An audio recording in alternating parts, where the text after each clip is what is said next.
Today I'm going to look at why we use the name Yehovah and we don't use the name Yahuah, and why in fact we think that it's categorically incorrect to use the name Yahuah. I'll also be looking at the name Yahweh and whether or not the Vav is a Vav or a Wow.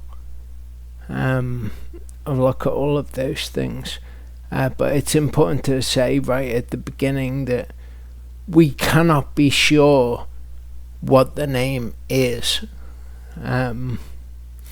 Yehovah is simply the best that we have. There are over 90,000 manuscripts with the vowels Yehovah in place. The Shabbat, Cholam and the Kametz vowel. There are no manuscripts with the vowels for Yahuah. There are no manuscripts with the vowels for Yahweh. And some people will say, well, that's evidence that those names are correct and Yehovah is wrong because they were trying to hide the name. So why would the vowels be in place? And further, that those vowels have been put in place since the Aleppo Codex, which had the vowels originally, and that's people copying those vowels. But that's not actually true. You can see the vowels in the writings of the rabbis who transmitted the name. They had the tradition of transmitting the name. Some say once every 7 years, some say twice every 7 years, but regardless, they some of the rabbis, not all of them of course, use those vowels. So the tradition shows the vowels of Yehovah were what was being transmitted. So it's not people copying from the Aleppo Codex exclusively, but you will hear people say that. But it's important to say, as I say, you cannot be sure, one cannot be sure of the vowels. Yehovah is simply the best that we have, the most evidence that we have. I hope that this will be informative to you, but if you want to consider the other side, the arguments against Yehovah, I would recommend this video. When Charlie and I first saw this video, we were minded to change the pronunciation that we use. It is a very good video. A lot of the arguments in this, I have since seen the argument from the other side, which I find more persuasive, and having watched it again recently, I don't think that the arguments are as bulletproof as they think they are. When I hear them, I think, well, actually, that's not logically, that doesn't lead to the logical conclusion the same as the conclusion that you're reaching. And there are logical fallacies in their arguments. The most persuasive of their arguments is an argument about what's called the inseparable preposition, which is where if a shva vowel is the first vowel, then when you have an inseparable preposition, it is written in a certain way. It has a certain vowel, the vowel changes to another vowel. So if the first vowel in Yehovah was a shva, then you would expect to see changes in the other vowels that are used. It's called the inseparable preposition, and I'm sure that there is an argument against this.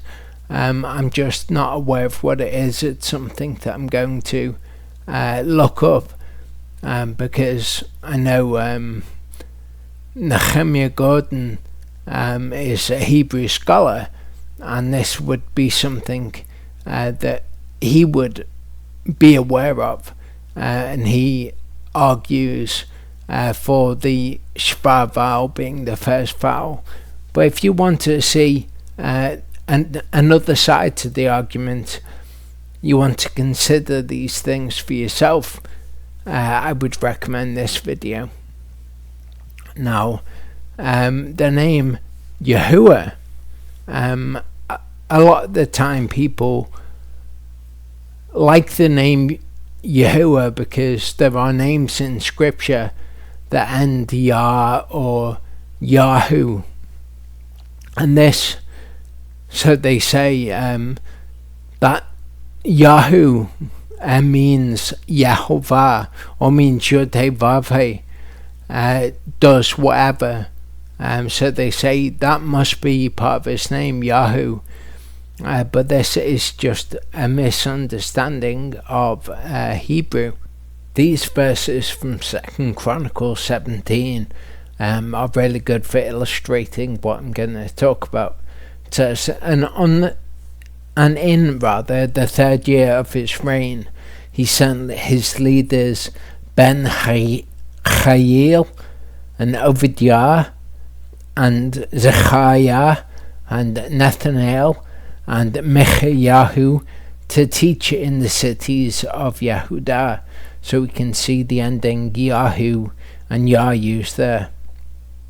And with them he sent Levites, Shemiyahu and Netanyahu and Zephadiah and Asael and Shemiramoth and Jehonathan and Adoniyahu and Tobiyahu and Tovadoniyahu, the Levites, and with them Elishama and Jehoram and the priests. And the names that I've highlighted there all mean essentially the same thing.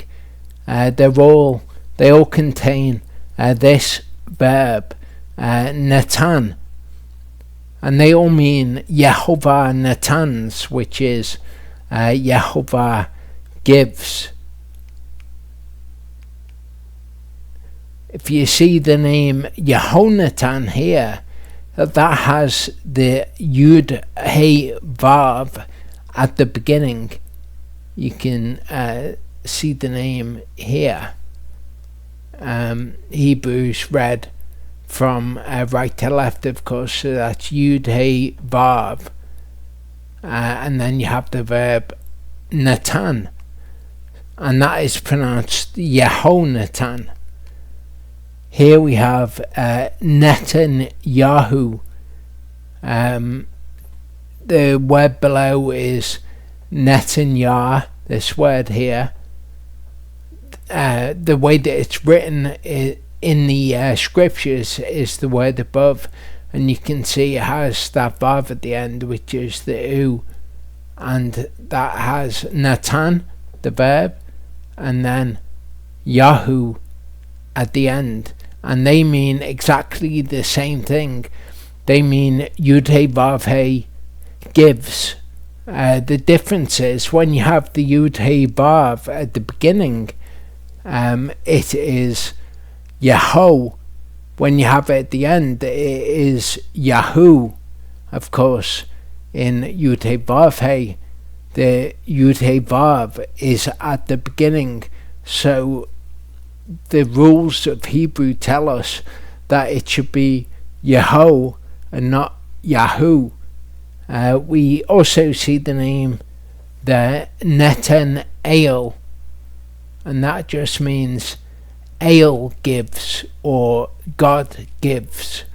So these three names, they all mean the same thing.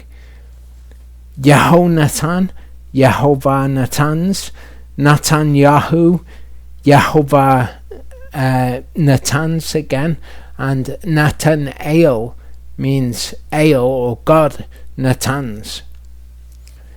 The name Yirmiyahu is the same thing.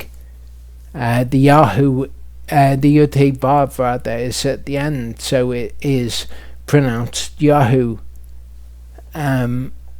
Yeshayahu, that's Isaiah. Yirmiyahu is Jeremiah. So that's why you have Yahu as part of the name of the prophets. It's not saying that his name is Yahu.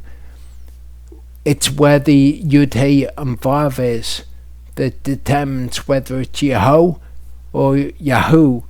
So Yehovah, the Yud Hey Vav are at the beginning.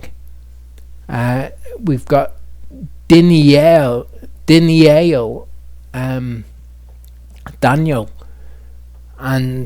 the word Dan means to judge, and this means Ale, God, judges, or some people would say God is my judge, because it's Dani, and when you have the Yod as the suffix, it becomes possessive.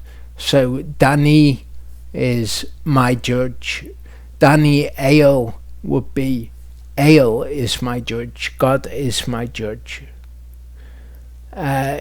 Yehoshua, again, the Yud Hey Vav are at the beginning, so it becomes Yeho. But a word that would mean the same thing would be Shua Yahu. It would mean exactly the same thing. But Yehovah, we see, obviously has the Yud Hey Vav at the beginning. If they were at the end, it would be Yahu. That would be how it would be pronounced. But Hebrew is very specific in that if the Yud Hey Vav are at the beginning, it's Yeho, and you can think of other names that use the Yeho at the beginning. Yehonathan, as we've seen there at the beginning.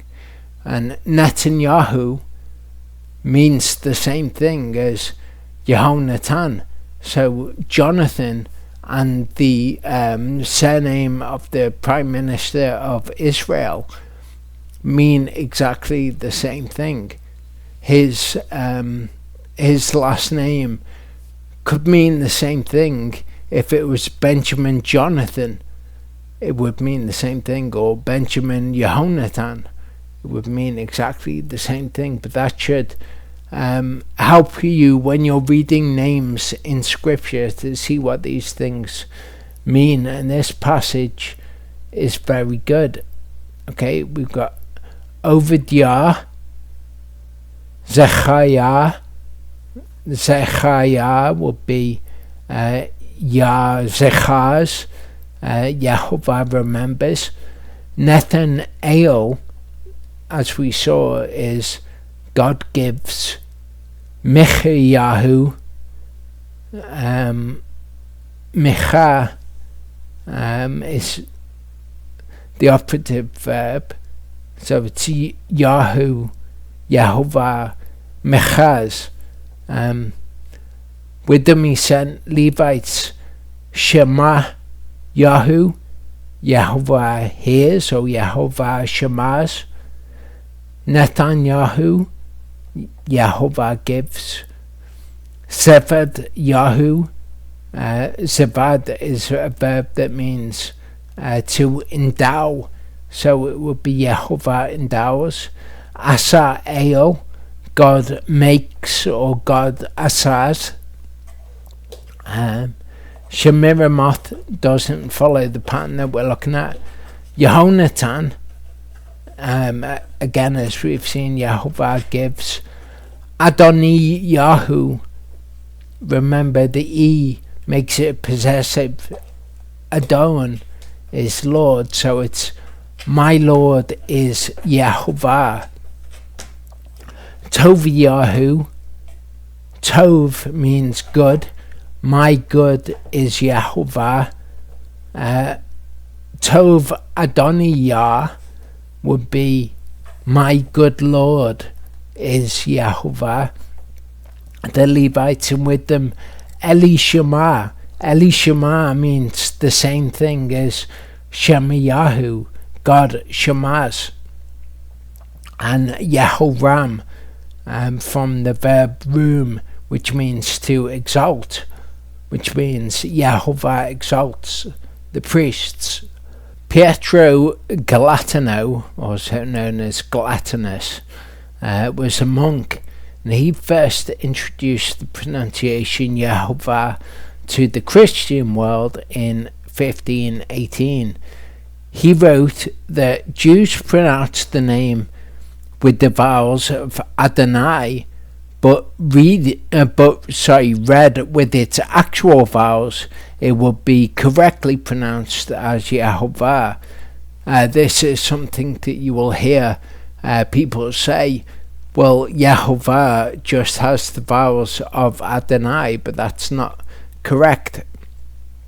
There on the left you see the vowels of Yehovah, and the vowels of Adonai are next to it. You will see that the vowels of Adonai are different. Specifically, it has a patak vowel at the beginning. It is a patak vowel with a shava, which makes it a short patak, but it is different nonetheless. If it used the vowels of Adonai, it would be Yahovah. The shava vowel, essentially, when I read it in Hebrew, I see it as a colon, and if you had a consonant and a colon and another consonant, you would just not have a vowel sound. That's essentially what a shava is. It's just going from one consonant to another without a specific vowel. So it's Yehovah is the shava cholam kametz of Yehovah. But if it was pronounced with the vowels of Adonai, it would be Yahovah. Sometimes people, for whatever reason, maybe they like the name Yah, but they will pronounce the name as Yahovah. Maybe they're trying to use the vowels of Adonai. But regardless, the correct vowels, as far as we can determine, are Yehovah. A word that it does actually have the vowels of is Lolam. Lolam means something similar to forever, to the end of the age, perhaps.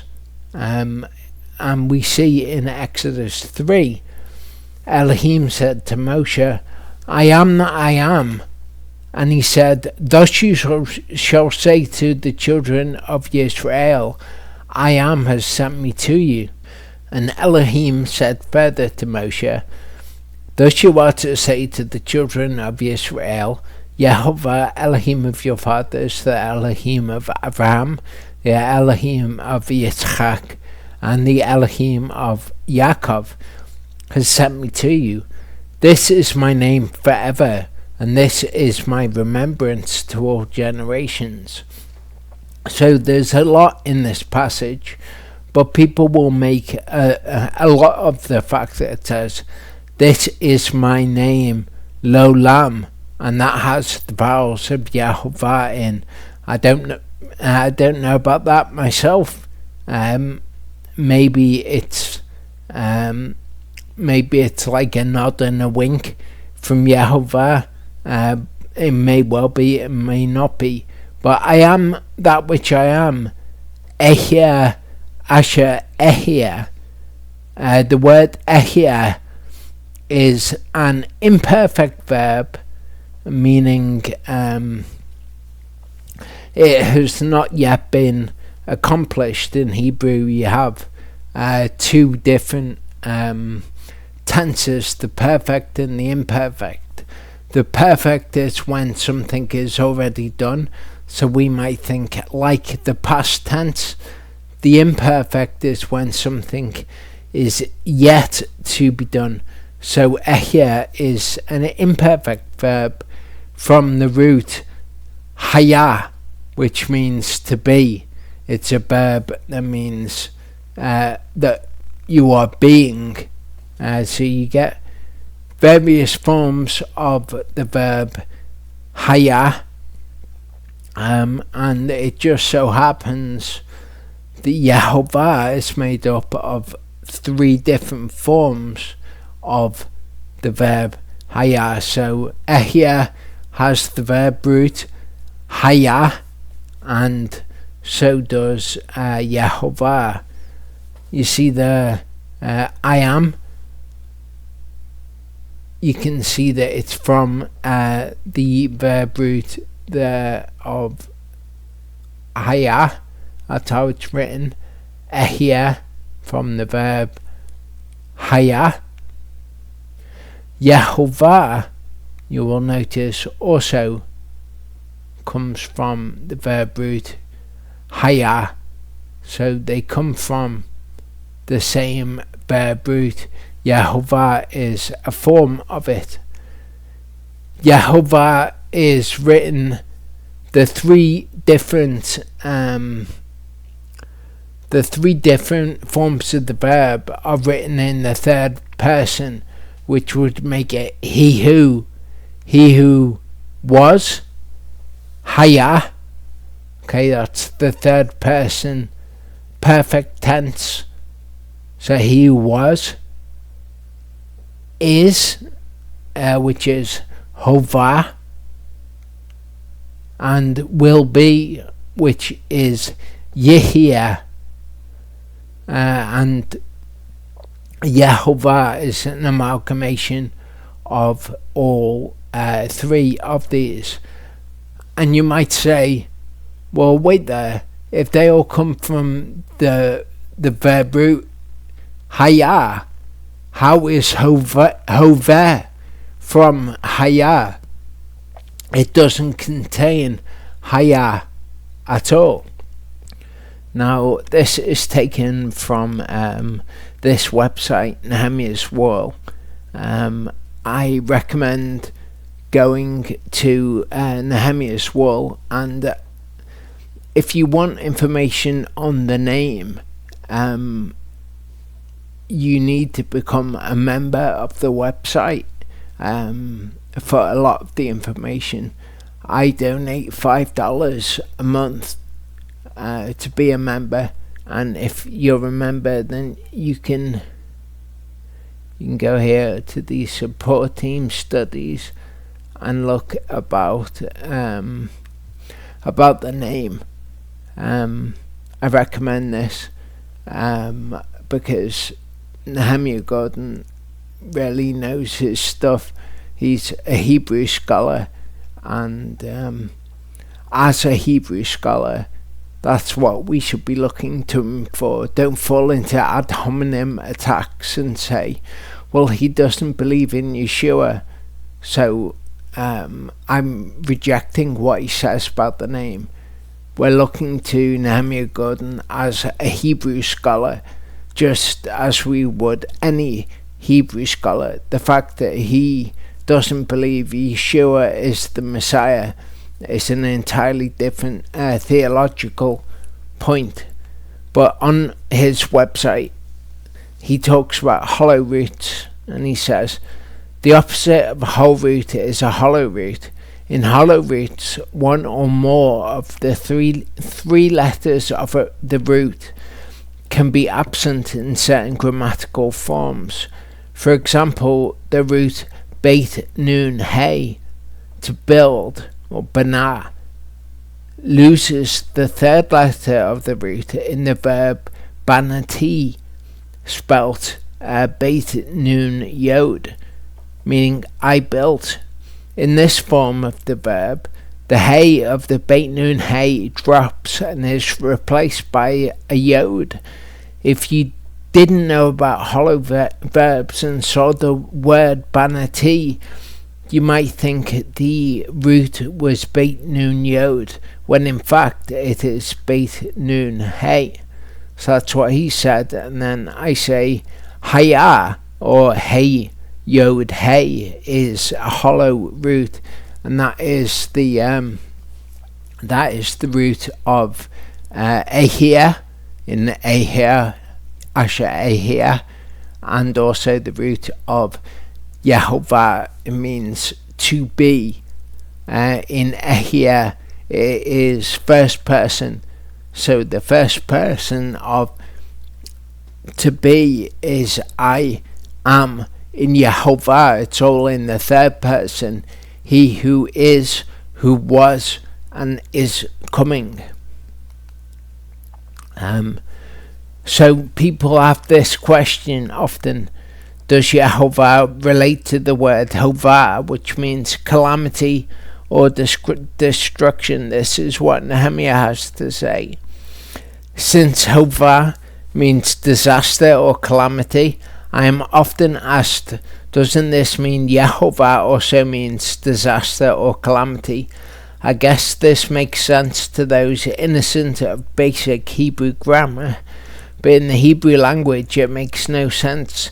This would be like saying the English word assume is derived from the word ass, because when you say ass, you make an ass of you and me. Someone actually told me this years ago, and they were dead serious.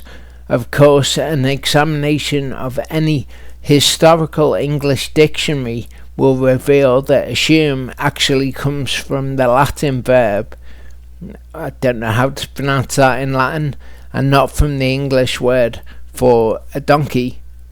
So I've had this said to me before, and it kind of makes some sense, reasonably makes sense, but it is not actually grounded in the Hebrew language. In Revelation 1 verse 8 it says, I am the Aleph and the Tav, the beginning and the end, says Yehovah, who is, who was, who is to come, the Almighty. And that's interesting. It mentions Yehovah and it calls him the Almighty. And then we have the who is, who was, and is to come. In Genesis 6, we see, and Elohim spoke to Moshe and said to him, I am Yehovah. And I appeared to Abraham, to Yitzchak, and to Yaakov as El Shaddai, which means God Almighty. And by my name Yehovah I was not known to them. So what does he mean? Well, if Yehovah means he who was, who is, and is to come, then they didn't know him in this way. We see elsewhere in Revelation both names, El Shaddai and Yehovah, are used together. Revelation 4 verse 8 speaks of Yehovah El Shaddai here, who was, who is, and is coming. If that was written in Hebrew, you'd be able to see the breakdown of Yehovah. So we know him by both names, Yehovah and El Shaddai. Revelation 11 verse 17, again, Yehovah El Shaddai, who is, who was, and who is coming. So in Hebrew, that would all be written in the third person, and that would constitute what Yehovah is made up of. We do have the name explained in various places in the scriptures. It's just as English speakers, we miss what is being said. Elohim said to Moshe, I am that which I am. Ehyeh asher ehyeh. Thus you shall say to the children of Israel, I am has sent me to you. Ehyeh, the first person form of the verb hayah. And Elohim said further to Moshe, thus you are to say to the children of Israel, Yehovah, Elohim of your fathers, the Elohim of Abraham, the Elohim of Yitzchak, and the Elohim of Yaakov has sent me to you. How does he say that you will say Yehovah has sent me? By saying Ehyeh, that first person form of the verb hayah. By saying that, you're going to be saying to them, Yehovah has sent me to you. This is my name forever, and this is my remembrance to all generations. He who was, he who is, and he who is to come. So if you were to read that in Hebrew, it would be much more apparent that Yehovah derives from the hollow root Hey Yod Hey. In Exodus 3:14, when El Shaddai explains his name, the word Ehyeh is an imperfect verb from the root hayah, meaning to be, and in later Hebrew, the imperfect form took on the meaning of future. In biblical Hebrew, it expresses a repetitive action. This guy, Gilbert Genebrad, was a Christian who introduced Yahweh in 1699 based on the writings of Theodore de Syrah. He said his name in English, he said his name should mean creator. So he suggests that Ehyeh asher ehyeh should be in the Kal conjugation, should not be in the Kal conjugation, but in the Hifil conjugation. The Hifil conjugation would make it causative, so to be, but in a causative conjugation, which would be pronounced Yahweh.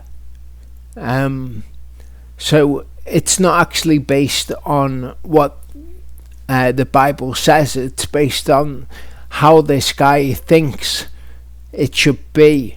He says, since he's the creator, since he's the one who causes, it should be in the causative conjugation of the verb.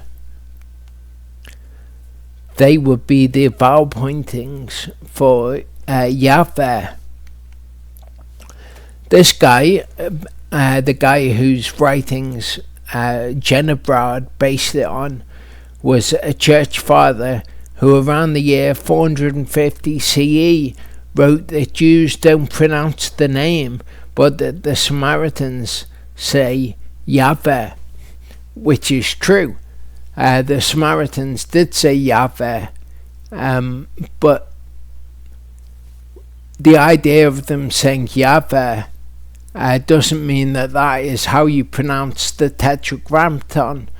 They had a temple which was a temple to Jupiter, who is Yahweh Pater, Father Yahweh.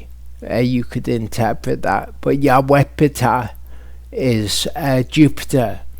So if they say Yahweh Pater or Yahweh Pater, then that is what they're saying. They're not pronouncing the name correctly, but that's where all of this idea of Yahweh comes from. First of all, you've got the idea that it's Yahweh or Yahweh, depending on how you pronounce the vav, whether you pronounce it as a vav or as a wow, which is further misunderstanding. if we look at whether or not it is a vav or a wow, there's a popular idea that the vav sound came from the influence of Yiddish, and the authentic wow sound has been lost. Ironically, the authentic vav has likely been lost because of the influence of Arabic. That's kind of the short version. We'll look at this in more detail. Hebrew is part of a family of languages including Arabic, Aramaic, and Ge'ez, or Ethiopic, which is actually what the book of Enoch, is written in one of the forms that we have it preserved. Arabic's vav equivalent is wow. So in Arabic, it is definitely a wow. There's no debate about that. The way we know how ancient Hebrew should sound, is from ethnic Jews in the diaspora in various places. So we know what the letters of Hebrew sound like because these groups of people still pronounce them. You know, a lamed makes a l sound, and all of the groups agree on that. The mem makes a m sound, etc. That's how we actually know what Hebrew sounds like from people who still speak it. There is widespread agreement on most letters. However, some pronounce the vav as vav and some as wow. So this slide is actually taken from a Nehemiah Gordon presentation, as are the other slides in this format. But you can see here those who pronounce the vav are listed there on the left. Those who say wow are listed there on the right, and he's taken that from the Hebrew Encyclopedia. This guy, Ben Zion Cohen, or Ben Zion HaCohen, he wrote this book here, Sefath Emet, talking about whether or not it was a vav or a wow. He actually came down on the side of the wow for reasons that I won't get into. The letter vav is pronounced by all the Jews of Ashkenaz, says Ben Zion.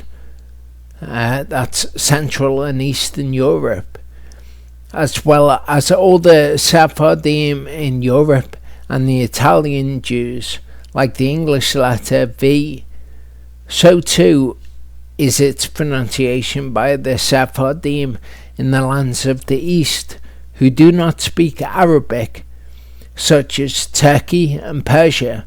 However, the Jews in the Arabic-speaking lands are divided, a large portion of them always pronouncing it like the English letter W, and the Arabic vav such as the Jews of Yemen and Babylon. That would be modern day Iraq.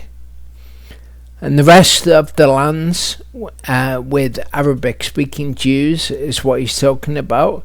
Pronounce some of the vavs as V and others as W. That's when you have a vav with what's called a dagesh. A dagesh is what is the mark that makes the difference between a beit and a veit. The Hebrew letter beit, when it has a dagesh, is pronounced as a V, and that is that's not questioned by anyone. So these marks denote pronunciation. So when those groups of Jews use a dagesh with the vav, it means that it's pronounced wow to them. But you've got some groups who say it's a V, some groups who say it's a W, and some groups who actually say both. So in that book, the Sifat Emet, you will see this is how those groups of Jews are divided. As I say, this guy comes down on the side of the wow, and I don't follow his reasoning at all. But most groups you'll see there pronounce it as a vav. Notice that you see Jews of Persia and Jews of Algeria there. So the idea that it was influenced by Yiddish is not going to be something which is relevant to those groups of Jews. So if you hear that the Vav is an Ashkenazi thing, it's not true. It's just one of those things that people pick up and then repeat. Now, we have good indication that the Vav is pronounced with a V sound. We have good indication that the Vav is pronounced as a V. We see here these letters Gimel Vav, and that talks about the back, Hebrew word that means the back. And in Ezekiel 43 we see a Gimel with a Veit. When I said that the Dagesh, which is like a little dot, that letter there on the left is a Beit. When it has a little dot in, it's pronounced actually as a B. When it doesn't have the dot, it's pronounced as a B. So you have the same word there, the same sound, once made with the Vav, once made with the Beit without a Dagesh. We see the word here also with the Vav there that you see. So the Vav and the soft Beit, which is the Beit without the Dagesh. So when the B's become V's, like in Yaakov, it's what's known as a homonym. And we see examples of this when this place Yavneh is referred to. Sometimes it is referred to with a Vav, and sometimes with the soft Beit. We see examples of that. On the left there you see it with a Vav, and on the right you see it with a soft Beit. That's taken from the Mishnah, but both of them refer to the same place, a place called Yavneh. Here we see Avazim written with a Vav and Avazim written with a soft Beit in the Mishnah. When you see the two Vavs together like there, that denotes that it is the consonant form of the Vav, because a Vav can also be a vowel. It can be an U or an O sound also. So when you see the two Vavs together, all it's telling you is that it's pronounced as the consonant, which would be the V sound. And there on the right you see the soft Beit. In the liturgical poems of these guys from the 6th century, we see the Vav being rhymed with a soft Beit. When I say liturgical poems, these were poems that were read on Yom Kippur. So in this guy's rhymes, he rhymes Levi with Navi. So the word Levi, which as you can see there, has a vav,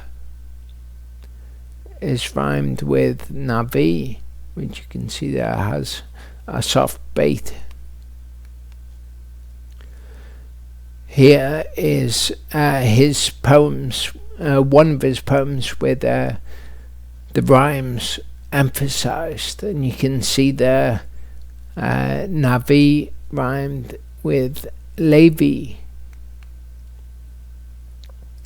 The other guy, Yanai, he rhymes Yehovah with Yehovah, which you can see there, the double vav, meaning it's the consonant form rhymed with the soft bait.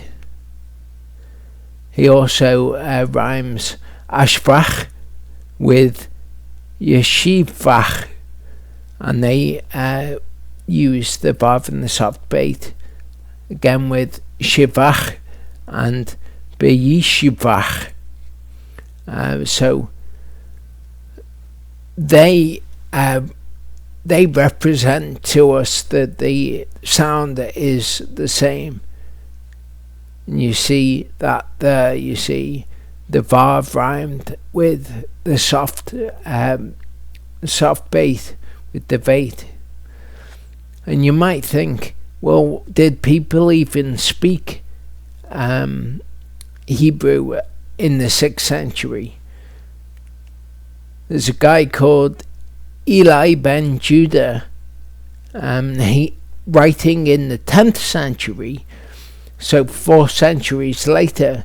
He says, I used to sit at length in the squares and streets of the city Tiberias, listening to the speech of the simple people and of the masses, investigating the language. He was a non-native Hebrew speaker who was writing the rules of Hebrew, and that's what he would do to make sure that he was right. He would go and listen to people speaking Hebrew in Tiberias in the 10th century. So there you have the evidence for both sides summarized. I very much come down on the side of the vav rather than the wow. But again, we can't prove this one way or the other. Now, something else that people will bring up is Josephus. To note about that list there, there's no pre-Arabic evidence of the wow. It's only once communities went and lived in Arabic-speaking countries that they started using the wow. And as I said, the Arabic does contain the wow. But if we look at Josephus, he says there that the name of God consists of 4 vowels, and there's debate as to whether he was talking about Greek vowels because he was writing in Greek, or whether he was talking about the Hebrew letters Yod, Hey, Vav, Hey, which later became used as vowels in Hebrew. But we don't really know what he was talking about, so to make any conclusions based off his statement seems foolish. I mean, he might have just been wrong. He's certainly not right about everything that he says. So to use that as evidence for anything when we know that Yod, Hey, Vav, Hey are actually consonants seems to be foolish. Doesn't seem to be a good way to proceed to know the truth. All of the evidence, to my mind, points to Yehovah, with the vowels of Le'olam. But it's important for us to recognize that we can't know the name absolutely, and in the scriptures we see evidence that dialects of Hebrew could be different from one tribe to another tribe. So maybe some people pronounced it with a vav, some people pronounce it as a woe or wow. That's certainly possible. In Judges 12, it says, "And Gilad captured the fords of the Ardain that faced Ephraim. And it came to be, when the fugitive from Ephraim said, 'Let me pass over,' the men of Gilad said to him, 'You are an Ephraimite.' If he said no, then they would say to him, 'Please say Shibboleth,' and he would say Sibboleth, for he was unable to pronounce it correctly." So we see that different tribes pronounce things differently. What was a sh for one tribe was a s for other tribes.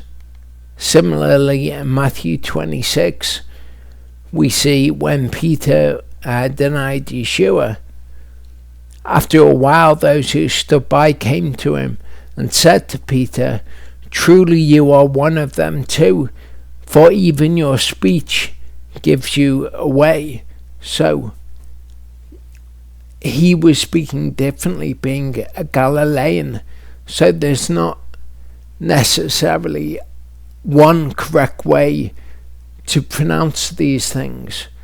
But Yahuah, as far as I can see, comes from a misunderstanding of the Yod He Vav in Yeshayahu or whoever being pronounced Yahu. They're correct in saying this means Yod He Vav He does whatever the verb is, but they're incorrect in applying that to a word where the Yud, He and Vav is at the beginning. That should be Yehovah, Yahweh, or Yahweh, Yahweh.